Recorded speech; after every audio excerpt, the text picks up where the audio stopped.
Shalom, selamat pagi dan selamat berjumpa dalam kasih Kristus dalam GMP Gamaliel Morning Prayer pada pagi hari ini. Kita akan melanjutkan pembacaan firman Allah di dalam Bilangan pasal yang ke-11. Bilangan pasal 11. Pada suatu kali bangsa itu bersungut-sungut di hadapan Tuhan tentang nasib buruk mereka, dan ketika Tuhan mendengarnya, bangkitlah murkanya. Kemudian menyalalah api Tuhan di antara mereka dan merajalela di tepi tempat perkemahan. Lalu berteriaklah bangsa itu kepada Musa, dan Musa berdoa kepada Tuhan. Maka padamlah api itu. Sebab itu orang menamai tempat itu Tabera, karena telah menyala api Tuhan di antara mereka. Orang-orang bajingan yang ada di antara mereka kemasukan nafsu rakus, dan orang Israel pun menangislah pula serta berkata, "Siapakah yang akan memberi kami makan daging? Kita teringat kepada ikan yang kita makan di Mesir dengan tidak bayar apa-apa, kepada mentimun dan semangka, bawang prei, bawang merah dan bawang putih. Tapi sekarang kita kurus kering, tidak ada sesuatu apapun, kecuali mana ini saja yang kita lihat. Adapun mana itu seperti ketumbar, dan kelihatannya seperti damar bedolan. Bangsa itu berlari kian kemari untuk memungutnya, lalu menggiringnya dengan batu kilangan atau menumbuknya dalam rumpang. Mereka memasaknya dalam periuk dan membuatnya menjadi roti bundar. Rasanya seperti rasa panganan yang digoreng. Dan apabila embun turun di tempat perkemahan pada waktu malam, maka turunlah juga mana di situ. Ketika Musa mendengar bangsa itu, yaitu orang-orang dari setiap kaum, menangis di depan pintu kemahnya, bangkitlah murka Tuhan dengan sangat, dan hal itu dipandang jahat oleh Musa. Lalu berkatalah Musa kepada Tuhan, "Mengapa kau perlakukan hambamu ini dengan buruk, dan mengapa aku tidak mendapat kasih karunia di matamu, sehingga engkau membebankan kepadaku tanggung jawab atas seluruh bangsa ini? Akukah yang mengandung seluruh bangsa ini, atau akukah yang melahirkannya, sehingga engkau berkata kepadaku, pangkulah dia, seperti pak pengasuh memangku anak yang menyusu, berjalan ke tanah yang kau janjikan dengan bersumpah kepada nenek moyangnya. Dari manakah aku mengambil daging untuk diberikan kepada seluruh bangsa ini? Sebab mereka menangis kepadaku dengan berkata, berilah kami daging untuk dimakan. Aku seorang diri tidak dapat memikul tanggung jawab atas seluruh bangsa ini, sebab terlalu berat bagiku. Jika engkau berlaku demikian kepadaku, sebaiknya engkau membunuh aku saja, jika aku mendapat kasih karunia di matamu, supaya aku tidak harus melihat celaku." Lalu berfirmanlah Tuhan kepada Musa, "Kumpulkanlah di hadapanku dari antara para tua-tua Israel 70 orang, yang kau ketahui menjadi tua-tua bangsa dan pengatur pasukannya. Kemudian bawalah mereka ke kemah pertemuan, supaya mereka berdiri di sana bersama-sama dengan engkau. Maka aku akan turun dan berbicara dengan engkau di sana. Lalu sebagian dari roh yang hinggap padamu itu akan kuambil dan kutaruh atas mereka. Maka mereka bersama-sama dengan engkau akan memikul tanggung jawab atas bangsa itu. Jadi tidak usah lagi engkau seorang diri memikulnya. Tetapi kepada bangsa itu haruslah kau katakan, kuduskanlah dirimu untuk besok. Maka kamu akan makan daging, sebab kamu telah menangis di hadapan Tuhan dengan berkata, siapakah yang akan memberi kami makan daging? Begitu baik keadaan kita di Mesir, bukan? Tuhan akan memberi kamu daging untuk dimakan.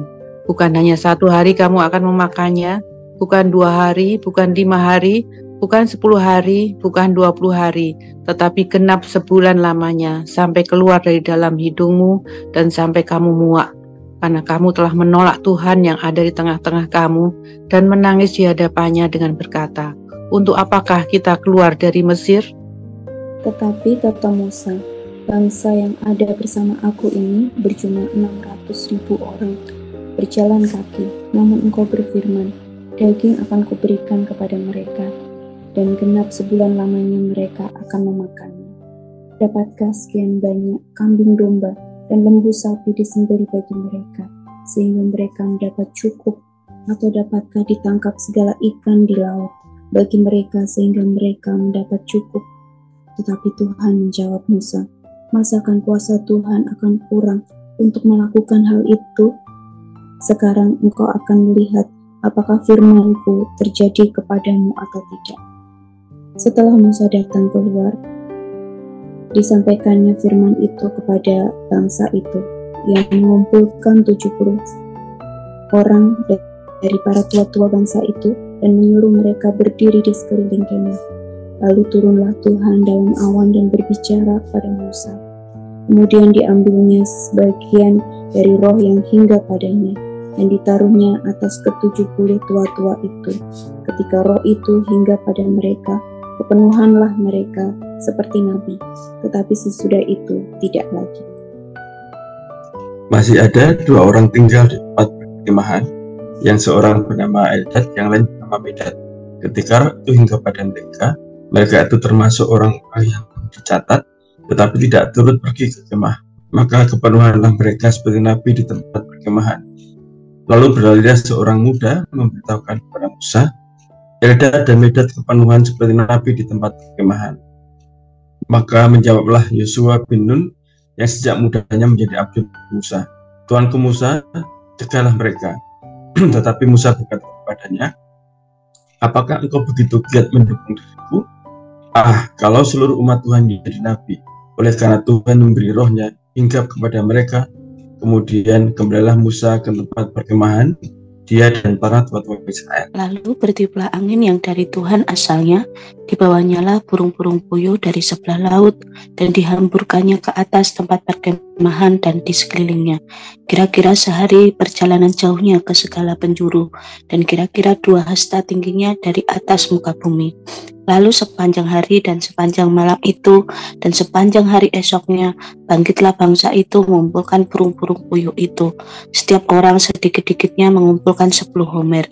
Kemudian mereka menyebarkannya lebar-lebar sekeliling tempat perkemahan. Selagi daging itu ada di mulut mereka sebelum dikunyah, maka bangkitlah murka Tuhan terhadap bangsa itu, dan Tuhan memukul bangsa itu dengan suatu tulah yang sangat besar. Sebab itu dinamailah tempat itu Kibrot Ta'awa, karena di sanalah dikuburkan orang-orang yang bernafsu rakus. Dari Kibrot Ta'awa berangkatlah bangsa itu ke Haserot, dan mereka tinggal di situ. Kita akan melanjutkan pembahasan bacaan pada pagi hari ini.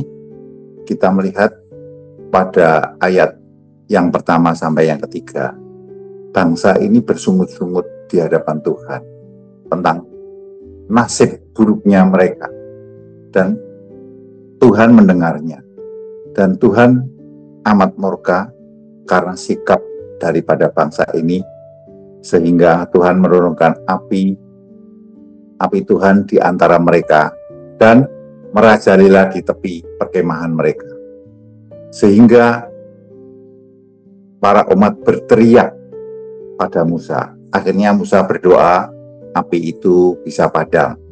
Nah, akhirnya disebut Tabera karena api Tuhan itu menyala di antara mereka. Kemudian pembahasan pada ayat 4-23 secara ringkas, ini Tuhan berjanji akan memberi daging. Ini adalah prosesnya itu, umat Israel selalu membandingkan apa yang dinikmati secara jasmani di Mesir. Dia tidak bisa melihat kebaikan Allah, rencana Allah, proses Allah. Dia tidak bisa melihat sama sekali kebaikan Allah.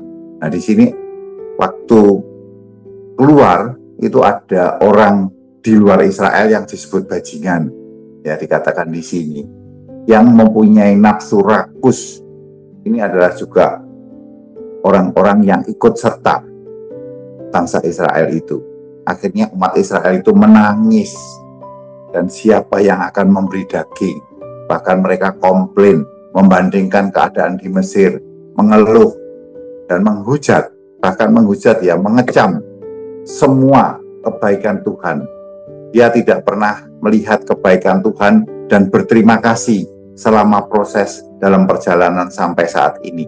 Nah, Musa mendengar setiap kaum menangis di depan kemah.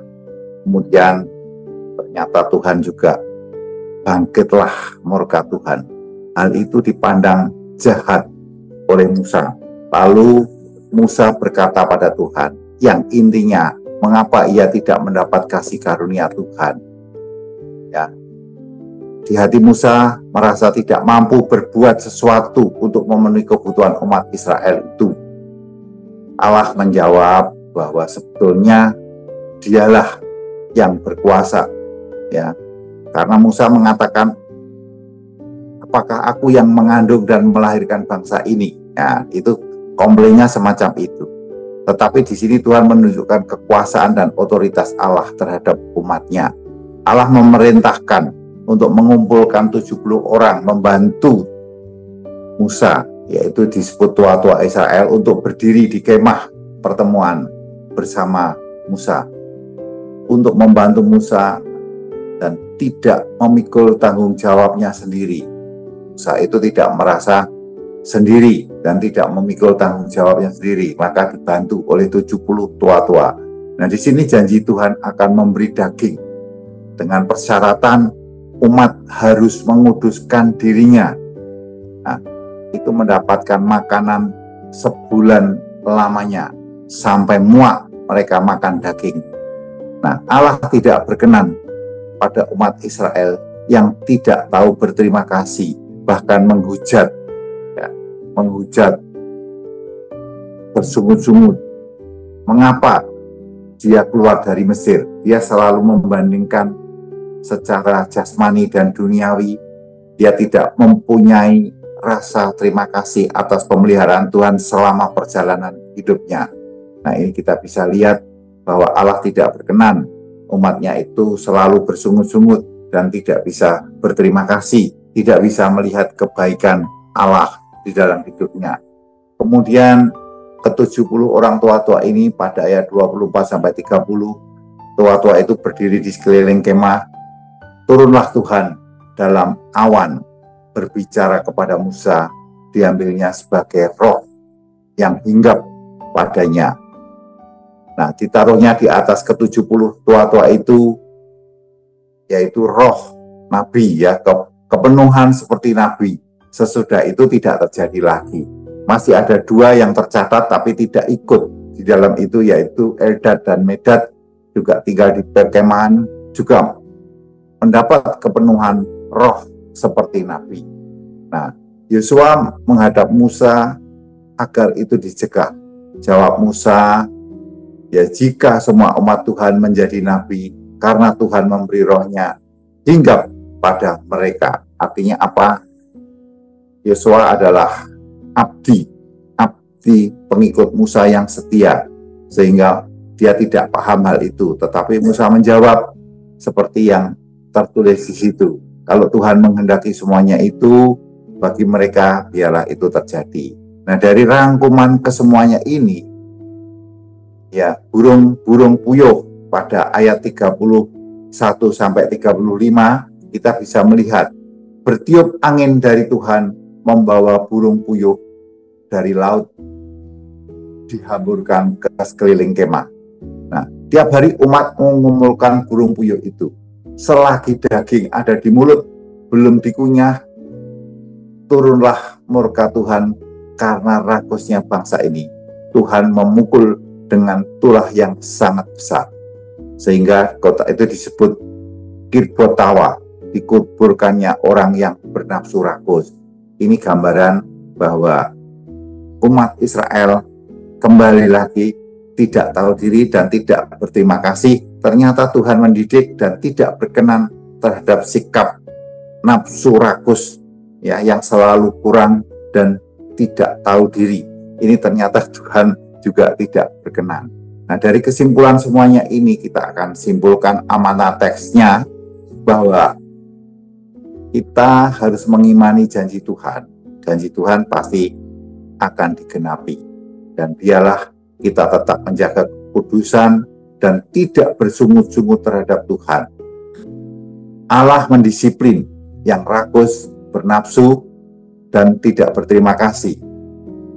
Ternyata Allah tetap memegang otoritas atas umatnya. Itu jelas sekali di dalam amanat teks ini yang kita bisa simpulkan semacam itu. Kemudian sebagai aplikasi pada pagi hari ini, apakah saya dan saudara tetap mengimani akan janjinya, itu pasti digenapi. Dan tetap menjaga kekudusan, dan tetap selalu bersyukur atas semua yang Tuhan berikan. Dan tidak mudah bersungut-sungut di hadapan Tuhan. Ini aplikasinya. Itu menjadi pertanyaan bagi kita semua, apakah kita tetap tidak bersungut-sungut dan tidak mudah menyalahkan Tuhan di dalam setiap kehidupan kita. Nah, biarlah ini menjadi berkat bagi kita semua. Amin. Ya, terima kasih Dr. Paul untuk firman-Nya. Biarlah pagi hari ini kita diingatkan untuk selalu bersyukur dan selalu beriman kepada janji Tuhan dan tidak bersungut-sungut, tidak menjadi rakus, tapi kita menjadi orang yang selalu mencukupkan diri dalam segala perkara karena janji Tuhan. Kita akan pujikan musim akan selalu berganti, tapi kasih Tuhan, kita percaya janji Tuhan dan pertolongan Tuhan menyertai setiap kita.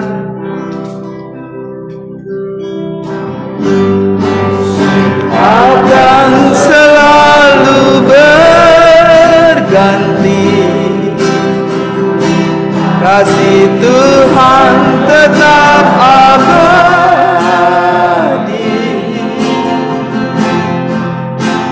tak akan berubah sampai selamanya.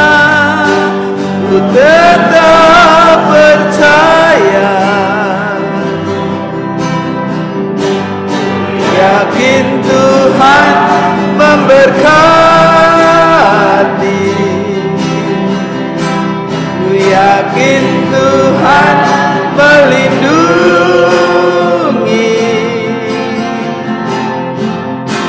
Burung di udara Tuhan pelihara, karena kasih-Nya.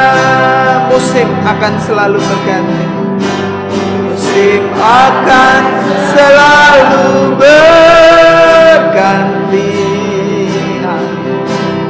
si Tuhan tetap abadi. Amin. Tak akan berubah sampai selamanya. Ku tetap percaya, yakin Tuhan memberkati, ku yakin Tuhan melindungi.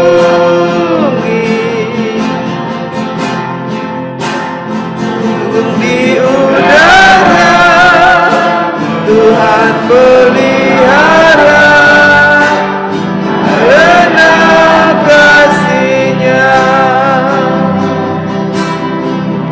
Tuhan selalu menolongku, selalu menjagaku, sampai di rambutku akan terjatuh tanpa seizinku. Haleluya. Tuhan selalu menolongku, selalu menjagaku. Dia mengenyangkanku dan memeliharaku seumur hidupku. Dia mengenyangkanku dan memeliharaku seumur hidupku. Haleluya, terima kasih Tuhan. Mari kita mensyukuri untuk setiap janji Tuhan dan pemeliharaan Tuhan buat setiap kita. Apapun keadaan kita tetap percaya, kita tetap bersyukur, dan kita mau diberi hati yang selalu mencukupkan dalam segala perkara. Mari kita bersyukur bersama. Bapa di surga, aku bersyukur untuk setiap janji Tuhan, bahwa penyertaan Tuhan tidak pernah berhenti untuk menolong, menyertai, memelihara setiap kehidupan kami anak-anak-Mu. Kami percaya ya Tuhan, bahwa pertolongan Tuhan itu ya dan amin. Oleh sebab itu kami percaya Tuhan, hari ini kami mau terus bersyukur kepada Tuhan, mau terus berpegang kepada janji Tuhan. Kami mohon ampun kalau seringkali kami mengeluh, seringkali bersungut-sungut, seringkali kami tidak percaya janji Tuhan. Ampuni kami, biarlah kami senantiasa taat kepada dan berpegang kepada janji firman Tuhan. Kami menanggalkan segala yang tidak berkenan di hadapan Tuhan. Terima kasih Tuhan untuk firman-Mu. Di dalam nama Yesus kami berdoa, kami mengucap syukur.